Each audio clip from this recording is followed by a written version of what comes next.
नमस्कार. झेपमध्ये मी अश्विनी आपलं पुन्हा एकदा स्वागत करते. मागील आठवड्यात आपण पाहत होतो माननीय श्री नंदेश यंदे या यशस्वी मराठी उद्योजकाचा जीवन प्रवास. नंदेशजींच्या बाबतीत नमूद करण्यासारखी एक विशेष बाब म्हणजे वेळप्रसंगी त्यांनी स्वतःचा किती पट खर्च होतो याचा विचार न करता ग्राहकांच्या गरजेला प्राधान्य दिलेलं आहे. आमच्या ह्या व्यावसायिक प्रवासामध्ये अनेक अनुभव आम्हाला आलेत. त्या अनुभवामध्ये एकदा असं झालं, दिवाळीच्या दरम्यान मला फोन आला. फॅक्टरी दिवाळीसाठी सुट्टी होती, सगळे लोक सुट्टीवर गेलेले होते आणि मला एका पॉवर प्लांटमधून फोन आला की आमच्याकडे आग लागली आहे आणि आमच्याकडचे बसडक्ट नावाची ज्या ऑक्झिलरीमध्ये बेलोज बसवलेले असतात ते बेलोज जळून गेलेले आहेत आणि रेल्वे दिवाळीचा वेळ असल्यामुळे त्यांना पॉवर जनरेशन थांबवणं शक्य नाही आहे, तर आम्हाला ते बेलोज तातडीने पाहिजे आहेत. त्याप्रमाणे त्यांनी आम्हाला सांगितलं, दिवाळीची सुट्टी असली तरी आम्ही ते बेलोज बनवले, स्वतः पर्सनली त्यांच्याकडे नेऊन दिले, ते त्यांनी लावले आणि आम्ही सुटकेचा श्वास सोडला. साधारण 600-700 किलोमीटर लांब अंतर आम्ही कापून गेलो, त्यांना ते बेलोज दिले, लावले आणि आता त्यांच्याकडे दिले. त्यांची इमर्जन्सी संपली. या आनंदात आम्ही नाशिककडे यायला निघालो. तो वाटेत त्यांचा परत फोन आला संध्याकाळी की अहो आम्ही ते बेलोज लावले पण तिथे परत आग लागली आणि ते बेलोज परत जळून गेलेत, तर आम्हाला परत बेलोज पाहिजे आहेत. प्रश्न असा होता की या परिस्थितीत बेलोज बनवणार कसे? दिवाळीची सुट्टी, वर्कर्स नाही आहेत. पण अशा परिस्थितीत सुद्धा आम्ही परत 3-4 दिवसाचा वेळ घेऊन ते बेलोज बनवले आणि ते बेलोज त्यांच्याकडे देण्यासाठी तयार झालो. त्या पॉवर प्लांटचे जे इन्चार्ज होते त्यांच्यावरती खूप प्रेशर होतं की पॉवर जनरेशन तर बंद करायचं नाही आहे, पॉवर जनरेशन तर चालू ठेवायचं आहे, पण बसडक्ट तर पाहिजेच आहेत. त्यामुळे ते मला मिनटाचं माझ्याकडे मॉनिटरिंग करत होते. ते करत असताना असं ध्यानात आलं की ते बेलोज मी बाय एअर तिथे घेऊन जायचं असं ठरवलं, कारण त्यांची अर्जन्सी होती. त्याच्यासाठी मी चार्टर्ड प्लेनची सुद्धा तयारी केली. म्हणजे माझी ऑर्डर व्हॅल्यू जेवढी होती त्याच्या 10 पट खर्च मला त्या चार्टर्ड प्लेननी येणार होता. पण मी त्याच्यात माझ्या कस्टमरची इमर्जन्सी लक्षात घेतली आणि तो खर्च सोसून मी त्या माणसाकडे किंवा त्या माझ्या क्लायंटकडे तो मटेरियल पोस्ट केलं. यानंतर त्यांच्या मुख्य अधिकाऱ्यांचा मला 6 महिन्यानंतर फोन आला, कारण त्यांच्या ओव्हरऑल मीटिंगमध्ये त्यांनी असं माझ्या क्लायंटनी नमूद केलं की आमचे असे पण काही व्हेंडर्स आहेत यंदे पॉलिमर्ससारखे की जे ऑर्डर व्हॅल्यूपेक्षा 10 पट जास्त खर्च करून आपली इमर्जन्सी जाणणारे आहेत. त्यानंतर त्यांनी मला एक लेखी सर्टिफिकेटसुद्धा पाठवलं की तुमच्या ह्या योगदानामुळे आमचं पॉवर जनरेशन हे रेग्युलर झालं, त्याच्यात कुठलाही खंड पडला नाही, याबद्दल आभार असो. डायव्हर्सिफिकेशन ही उद्योग व्यवसायातील एक महत्त्वाची गोष्ट आहे आणि त्याचनुसार रबर उद्योगात स्थिर होताच नंदेशजींच्या मनात एखाद्या दुसऱ्या व्यवसायाबद्दल विचार येणं आणि सॉफ्टवेअर व्यवसायात त्यांनी उतरणं हे स्वाभाविक होतं. माझे एक मित्र जे पुण्यात असतात, विवेक सावंत, यांच्या प्रेरणेने मी आणि संतोष कुलकर्णी यांनी थोडंसं डायव्हर्सिफिकेशन करावं या दृष्टिकोनातून advance centre for computing technology, सीडॅकचं जे ॲडव्हान्स कॉम्प्युटिंगचं सेंटर आहे ते नाशिकला सुरू करण्यासाठी प्रयत्न केला आणि त्याप्रमाणे आम्ही नाशिकमध्ये ACCT नावाची इन्स्टिट्यूट नाशिक येथील वकीलवाडीमध्ये सुरू केली. कालांतराने राजू फडके नावाचे टेक्निकल डायरेक्टर आम्हाला जॉईन झालेत. त्यांच्यासोबत आम्ही पुण्यामध्ये सुद्धा ॲडव्हान्स कॉम्प्युटिंग सेंटर सुरू करून तिथेही आमचा व्यवसाय चालू केला. तेजस आमची 2 वर्षाची असताना आमच्या ऑफिसमध्ये आम्ही कॉम्प्युटर आणायचं ठरवलं. पण कॉम्प्युटर आणण्याआधी तो येणं, आपल्याला वापरता येणं हे महत्त्वाचं असल्यामुळे नंदेशने मला BSc अप्लाइड कॉम्प्युटर सायन्स हा 1 वर्षीय कोर्स करण्यासाठी प्रोत्साहन दिलं आणि त्या कोर्सला ॲडमिशन झाली. ॲडमिशन झाल्यानंतर घरच्यांचं सहकार्य, नंदेशचं सहकार्य यामुळे मी तो कोर्स डिस्टिंक्शनमध्ये पास करू शकले. ACCT इन्स्टिट्यूटमध्ये मी डिप्लोमा इन ॲडव्हान्स कॉम्प्युटिंग हा कोर्स शिकवत असे. नंतर आम्ही त्याच्या अनेक ब्रांचेस चालू केल्या. मला नंदेशनी संधी उपलब्ध करून दिल्यामुळे बऱ्याच ऑफिसर्स लोकांशी माझ्या ओळखी झाल्या आणि ते अजूनही माझी आठवण काढतात की मॅडम तुम्ही कसं शिकवलं. नंदेशनी प्रत्येक वेळी मला धैर्य आणि मनोबल दिलं. एक वेगळाच उपक्रम म्हणजेच एक वेगळा प्रयोग नंदेशजींनी अभिनव प्रकारची शाळा सुरू करून काही वर्षापूर्वी राबवला होता. आम्ही नाशिकमध्ये डॉक्टर विजय भटकर आणि डॉक्टर माशेलकर यांच्या प्रेरणेने एक अभिनव प्रकारची शाळा नाशिकमध्ये सुरू केली. ज्या शाळेमध्ये गर्भावस्थेतील विद्यार्थ्यांपासून तर 6 महिन्याची विद्यार्थी आणि पुढे 3 वर्षाचे विद्यार्थी अशा विद्यार्थ्यांची आम्ही ही शाळा अभिनव पद्धतीने सुरू केली आहे. त्या उपक्रमामध्ये आम्ही त्यांना म्युझिक शिकवायचो, नंतर नंबर शिकवायचो. हे सगळं जे आहे ते की कॉम्प्युटरमध्ये जशी मेमरी फीड केली जाते तशी या मुलांच्या मेमरीमध्ये हे सगळं फीड करून ठेवायचो. त्याचा उपयोग त्यांना मोठं झाल्यावरती आपोआप त्यांना रिकलेक्ट होऊन ते त्यामध्ये व्यवस्थित काम करू शकायचे. असे आमच्याकडे 30 विद्यार्थी होते आणि ही शाळा अत्यंत यशस्वी झाली. माझ्या या शाळेतली पहिली विद्यार्थिनी आज पुणे येथे आर्किटेक्चर कॉलेजला पदविका अभ्यासक्रम पूर्ण करते आहे. याचा मला सार्थ अभिमान आहे.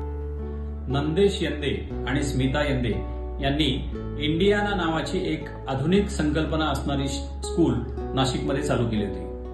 माझ्या 6 महिन्याच्या मुलीला शाळेत आणून घाल असं जे त्यांनी सांगितलं तेव्हा आश्चर्याचाही धक्का बसला आणि विचित्रही वाटलं होतं. पण त्यांच्यावरचा असणाऱ्या विश्वासामुळं मी त्या शाळेमध्ये माझ्या मुलीला घातलं आणि खरोखरीच माझ्या मुलीतले अनेक गुण त्यांनी मला ओळखून दाखवले. आज 20 वर्षानंतर आर्किटेक्चरला असणाऱ्या मुलीला काय गुण अपेक्षित आहेत हे त्याच वेळेला आमच्या लक्षात आलं होतं. रघुनाथ माशेलकरांच्या मांडीवर बसलेला सृष्टीचा फोटो हा तिच्या आयुष्यातला एक मेमोरेबल इव्हेंट आहे. हा नंदेश आणि स्मिता यंदेंमुळं आम्हाला मिळालेला ठेवा आहे. जीवनाबद्दलचा नंदेशजींचा फंडा अगदी सरळ आणि सोपा आहे आणि तो म्हणजे हेल्थ इज वेल्थ. बाबांविषयी काय सांगायचं. सगळ्याच मुलीसाठी किंवा सगळ्या मुलांसाठी आपले आईवडील आपले हिरो असतात. तसेच माझ्यासाठी पण माझे वडील हिरो आहेत. मला माझ्या वडिलांचे 3 गुण प्रचंड आवडतात. एक म्हणजे त्यांचं डिसिप्लिन, दुसरं म्हणजे त्यांची चिकाटी आणि तिसरं म्हणजे त्यांचं विजन किंवा त्यांची दूरदृष्टी. सो डिसिप्लिनचं म्हणता येईल तर गेले 40 वर्ष मी बाबांना रोज सकाळी 4-4:30ला उठलेलं पाहिलं आहे. ते सकाळी रोज 1 तास वॉकला जातात, त्याच्यानंतर 1 तास बॅडमिंटन खेळतात आणि या रुटीनला त्यांनी कधीच खंडा नाही पाडला. किती थंडी असो, पावसाळा असो, उन्हाळा असो, ते दुसऱ्या देशात असो, ते दुसऱ्या शहरात असो, तरी ते नित्य नियमाने हे रुटीन पाळतात. त्यांच्यासाठी कायमच मेंटल हेल्थ आणि फिजिकल हेल्थवर खूप भर दिलेला आहे आणि आय थिंक त्याच्यामुळेच ते आज खूप सक्सेसफुल आहे. मला असं वाटतं की कुठल्याही माणसाचं जर पॅशन करिअर असेल तर तो माणूस कायम सक्सेसफुल होतोच, त्याच्यात तर काही डाऊट नाही आहे. पण बाबांनी इतक्या बिकट परिस्थितीतून त्यांचा बिझनेस चालू केला, पुढे बऱ्याचशा गोष्टी करत गेले, तर त्यांनी कायमच जे समोर आलं त्याला त्यांचं पॅशन बनवलं आणि त्याच्यामुळे त्यांना सक्सेस मिळाली. सो खूप कमी लोक असतात की हे असं करू शकतात. आय थिंक आजकालची जनरेशन तर असं करूच शकणार नाही. आम्ही खूप जास्त लवकर गिवअप करतो. सो हे शिकणं पण खूप महत्त्वाचं आहे की जे तुम्ही कराल त्याच्याकडे जर ऑप्शन्स नसतील तुमच्याकडे तर तुम्ही त्याला तुमचं पॅशन म्हणून कन्सिडर केलं पाहिजे आणि ते खूप चिकाटीने कंप्लीट केलं पाहिजे, तरच तुम्हाला सक्सेस मिळेल. तेजस आमची मुलगी तिची संपूर्ण जबाबदारी स्मिताने अत्यंत समर्थपणे पेलली. तेजसच्या बाबतीत स्मिताने जी काळजी घेतली त्या काळजीमुळे तेजस शाळेमध्ये महाविद्यालयामध्ये अत्यंत अव्वल ठरली. तेजस MS करण्यासाठी US ला गेली. माझा पालक म्हणून तिला असा सल्ला होता की तू तिथे सेटल हो, चांगला अभ्यास कर आणि आमचं जे सॉफ्टवेअर ट्रेनिंग किंवा सॉफ्टवेअर डेव्हलपमेंटचं जे आम्ही विंग चालवतो त्याचं एक आउटलेट म्हणून तू US मध्ये काम कर, असा माझी आग्रही भूमिका तिच्या मागे होती. पण US ला जाण्याच्या आधीच तिने मला निक्षून सांगितलं, बाबा मी US मध्ये जाऊन माझा अभ्यासक्रम पूर्ण करून परत येणार आहे, मी तिथे सेटल होणार नाही. तिने मला असं सांगितलं, बाबा तुम्ही जर US डॉलर आणि रुपयातल्या फरकाचा जर विचार करत असाल तर मी तुम्हाला भारतात राहून US डॉलरपेक्षा जास्त पैसे कमवून देईल. त्यामुळे मला तुम्ही असा आग्रह धरू नका. माझे आईवडील जिथे आहे तिथेच मला राहायचं आहे. तुम्हाला मी एकच अपत्य आहे, त्यामुळे तुमच्या जवळपास राहणं हे माझं कर्तव्य मी समजते. त्यामुळे मला US किंवा इथे राहण्याचा आग्रह तुम्ही करू नका. मी भारतात परत येईल आणि तुमच्या जवळपास हाकेच्या अंतरावरतीच राहील असा माझा विचार आहे. माझे बाबा खूप देशांमध्ये फिरायचे, पण त्यांनी प्रत्येक देशातून माझ्यासाठी बाहुली आणली. सो मी त्यांना नेहमी विचारायचे, तुम्ही मला एवढ्या बाहुल्या का आणता? तर ते म्हणायचे की तुझं जेव्हा लग्न होईल तेव्हा मी या सगळ्या बाहुल्या मांडून ठेवेन रूममध्ये आणि तुझी आठवण आली की मी त्या बाहुल्या बघत जाईल.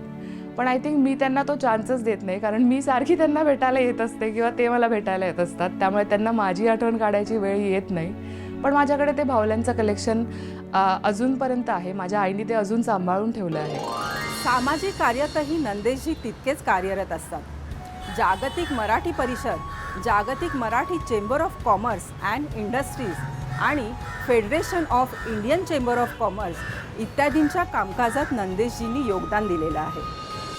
जसा जसा व्यवसायांमुळे मी बाहेर फिरायला लागलो तसं तसं माझं सामाजिक क्षेत्र वाढत गेलं, रुंदावत गेलं. त्यानंतर मी मराठी परिषदेचा मेंबर झालो. जागतिक Marathi chamber of commerce and industries याच्यामध्ये सुद्धा मी अनेक वर्ष काम केलं. मनोहर जोशी, नंतर शरद पवार किंवा सुशीलकुमारजी शिंदे यांचा त्यातमध्ये सक्रिय सहभाग होता किंवा त्यांच्या कॅप्टनशिपमध्ये आम्ही जागतिक Marathi chamber of commerce and industries याच्यावरती काम करायला लागलो. त्यांच्या कार्यकारिणी मंडळावरती मी अनेक वर्ष काम केलं. त्याच्या दरम्यान मी अमेरिकेलासुद्धा मनोहर जोशी सरांबरोबर गेलो. तिथेही जागतिक मराठी चेंबरचं काम आम्ही भरपूर केलं आणि मराठी माणसाची मानसिकता बदलण्याचा प्रयत्न, जी मानसिकता फक्त नोकरीमध्येच आहे ती बदलण्याचं शिवधनुष्य आम्ही या मोठ्या लोकांच्या कॅप्टनशिपमध्ये करण्याचा प्रयत्न केला. त्यानंतर माझं दिल्लीमधला वावर पण वाढला. वसंत साठे यांच्या प्रेरणेने मी दिल्लीतील सांस्कृतिक विषयांमधल्या लोकांशी भेटायला लागलो, बोलायला लागलो. तिथे ललित सुरी यांचाही माझा संबंध आला आणि त्या संबंधांमुळे मी federation of Indian chamber of commerce and industry फिकीचा एक सक्रिय मेंबर झालो. फिकी या बोर्डावरती मी गेल्या 15 वर्षापासून त्यांच्या एक्झिक्युटिव्ह काउन्सिलवरती काम करतो आहे. त्यामुळे अनेक उद्योजकांशी जवळून संबंध येतो, अनेक राजकारणातल्या लोकांशी संबंध येतो. त्यात उल्लेखच करायचा झाला तर अरुण जेटली किंवा जयंत सिन्हा यांच्याशी मी अत्यंत अभ्यासपूर्ण दृष्टिकोनातून त्यांच्याशी कायम माझी चर्चा व्हायची आणि त्यांनी जे सांगितलेले विचार आहेत ते माझ्यावरती अत्यंत खोलवर असे कोरले गेलेत. मला federation of Indian chamber of commerce फिकी याच्या माध्यमातून 2 वेळा पाकिस्तानलाही डेलिगेशनमध्ये जाण्याची संधी मिळाली. हा सुद्धा एक मोठा अनुभव माझ्या आयुष्याला सार्थ करून गेला. मात्र एक गोष्ट निक्षून सांगावी लागेल की जसं जसं तुमचं सांस्कृतिक राजकीय अर्थात मी राजकीय क्षेत्रात तसं काम केलं नाही, पण सामाजिक क्षेत्रात काम करत असताना जी अनेक मंडळी तुम्हाला भेटतात तर त्यांच्यातलं सकारात्मक विचार जे आहे, जे चांगले विचार आहे त्या विचारांचं जर तुम्ही अनुकरण करण्याचा प्रयत्न केला तर तुमचं आयुष्य नक्की यथार्थ झालं अशी प्रचिती तुम्हाला मिळते आणि ती काही अंशी प्रचिती मला मिळाली याचा मला पूर्ण आनंद आहे. सामाजिक कार्याव्यतिरिक्त साहित्य आणि कलेशी देखील नंदेशजींचं घनिष्ठ नातं आहे आणि त्याकरता त्यांनी तसं योगदानही दिलेलं आहे. लक्ष्मीचे उपासक सगळेच असतात, मीही त्याला काही अपवाद नाही आहे. पण सरस्वतीचं देणं काही असतं या भावनेने खूप काही करतो. मी स्वतः नाटकात काम करायचो, साहित्याविषयी मला आवड आहे आणि त्या आवडीमुळे सुद्धा आणि सरस्वतीचं काही देणं आहे या अनुषंगाने मी अनेक कामं करतो. त्यामध्ये नाशिकसारख्या जुन्या सार्वजनिक वाचनालयामध्ये ललितेतर लिखाणासाठी आणि उत्कृष्ट दिवाळी अंकासाठी मी माझ्या वडिलांच्या स्मृतिप्रित्यर्थ कैलासवासी मु. ब. यंदे पुरस्कार देऊन साहित्यासाठी थोडीशी एक अल्पशी मदत देण्याचा प्रयत्न करतो. तसंच मी स्वतः नाटकात काम करायचो, माझ्या वडिलांनाही नाटकात काम करण्याची आवड होती. याची एक भावना लक्षात घेऊन मुंबई येथे अस्तित्व म्हणून जी संस्था आहे त्यांच्यातर्फे दरवर्षी गेले 37 वर्षापासून ते हे उपक्रम चालवत आहेत. त्याच्यामध्ये गेल्या 12 वर्षापासून मी सहयोग घेऊन कैलासवासी मु. ब. यंदे पुरस्कार एकांकिका स्पर्धांसाठी आम्ही अव्याहतपणे देतो आहोत. त्याच्यात नवउन्मेष कलाकारांना प्रोत्साहन दिलं जातं आणि अप्रत्यक्षपणे सरस्वतीची पूजा केली जाते. नमस्कार.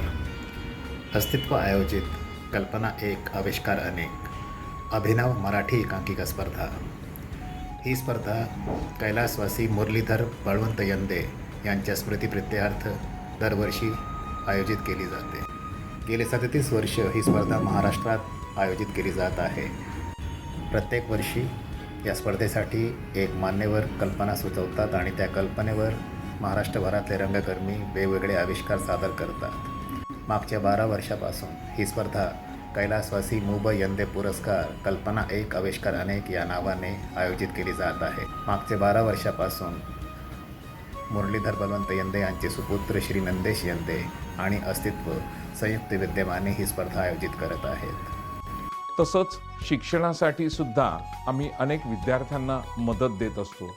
मला असं वाटतं की लक्ष्मीची उपासना करत असताना सरस्वतीची ही जाणीव ठेवून काम करणं हे मी माझ्या आयुष्याचं एक तत्त्व समजतो आणि त्याचं पूर्ण करण्याचा प्रयत्न प्रामाणिकपणे करतो. व्यवसायातील गुणवत्तापूर्ण उत्पादनाकरता नंदेशजींना काही पुरस्कार व मान सन्मानही देण्यात आलेले आहेत. या सगळ्या व्यावसायिक, सांस्कृतिक, साहित्यिक वाटचालीची नोंद म्हणून समाजाने सुद्धा माझं कौतुक केलं. त्यामध्ये सर्वोत्तम मला प्रियदर्शनी पुरस्कार देऊन तोही शंकरदयाळ शर्मा भारताचे माजी राष्ट्रपती यांच्या हस्ते हा पुरस्कार मला मिळाला. त्यानंतर महाराष्ट्र टाइम्सच्या वतीने सुद्धा नाशिकचा आयकॉन म्हणून मला पुरस्कार देण्यात आला. तसाच पोलादी माणसं म्हणून माझ्यावरती एका पुस्तकाचा उल्लेख करून त्या पुस्तकाला सुद्धा पुरस्कार देण्यात आला. असे अनेक छोटे मोठे पुरस्कारांनी मला उपकृत केलं. त्यामुळे मला या पुरस्कारांमुळे स्फूर्तीच मिळत गेली आणि मी पुढे काम चांगलं करत गेलो. समाजोपयोगी कामं करणं हा माझं ध्येय आहे आणि ते ध्येय पूर्ण करण्यासाठी मी हे काम प्रामाणिकपणे करतो. माझ्या व्यावसायिक वाटचालीमध्ये जे काही मला पुरस्कार, जे काही अचिव्हमेंट्स मी करू शकलो त्याच्या बॅकबोन असलेले माझे गुरुतुल्य असे मित्र म्हणणं मला थोडंसं माझ्यापेक्षा ते मोठे आहेत. त्यामुळे माझे गुरु श्री जयप्रकाश वाजदानी हे मुंबईत व्यवसाय करतात आणि रबर टेक्नॉलॉजीमध्ये नंबर 1 असे समजले जाणारी व्यक्ती आहे. मी काहीशी त्यांची एकलव्यासारखी त्यांचा विद्यार्थी म्हणून मी त्यांच्याकडे बघतो आहे आणि त्यांनी मला जो काही कानमंत्र तांत्रिक दृष्टीने कानमंत्र दिला किंवा त्यांनी जी वेळोवेळी मला मदत केली त्यामुळेच मी इतक्या उच्च शिखरावरती पोहोचू शकलो. It is indeed a pleasure to talk about Nandesh, who I've been knowing for the last 50 years, and his remarkable rise in his field as an entrepreneur. His story is one of perseverance and determination and tells us all that honesty and hard work always pays off. I wish him good luck for the future in whatever he does.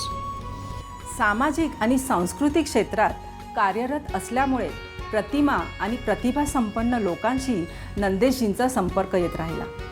खरं तर अशा लोकांचा अल्पसहवास लाभणे हे सुद्धा मोठं भाग्य असतं. एक दिवस असा मिळाला किंवा असा माझ्या आयुष्यात आला की ज्या दिवशी संपूर्ण दिवसभर सकाळी साधारण 9 वाजेपासून तर संध्याकाळी 8 वाजेपर्यंत पंडित जसराजजी आणि सुधीर बाबूजी यांचा मला सहवास लाभला. मला जसं भावगीत समजायला लागलं, म्हणजे साधारण वयाच्या 13-14व्या वर्षापासून, तेव्हापासून मी बाबूजींचा भक्त झालो.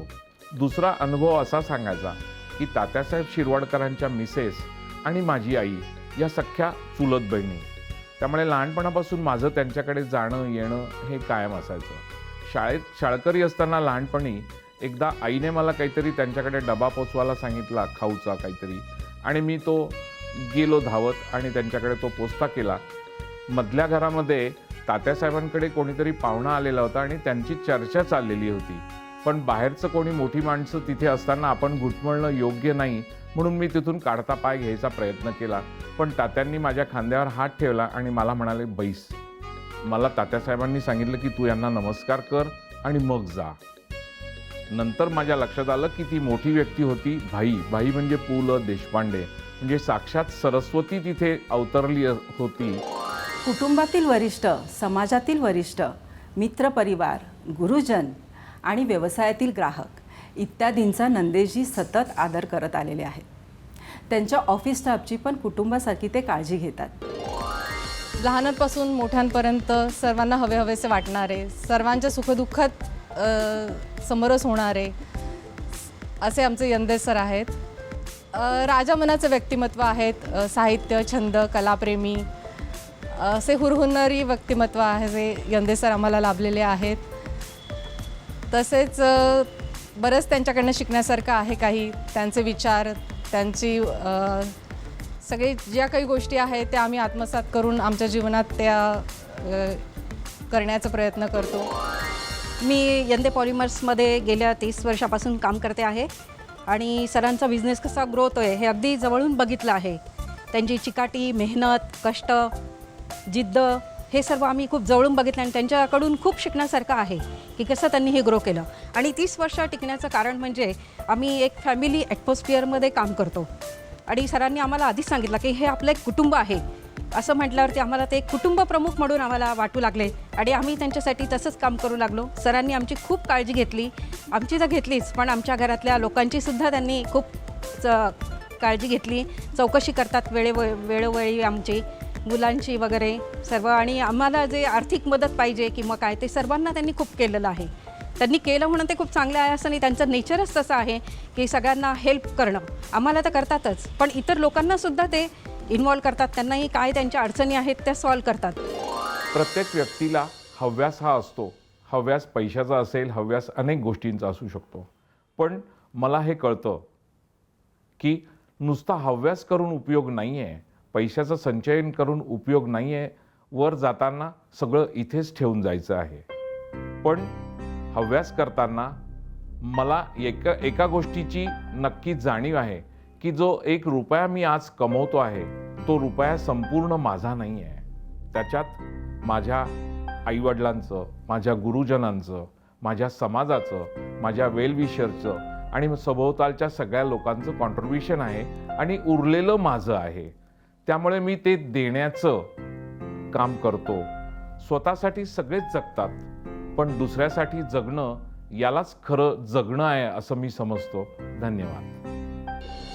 तर हा होता माननीय श्री नंदेश यंदे या यशस्वी मराठी उद्योजकाचा जीवन प्रवास व त्यांची यशोगाथा.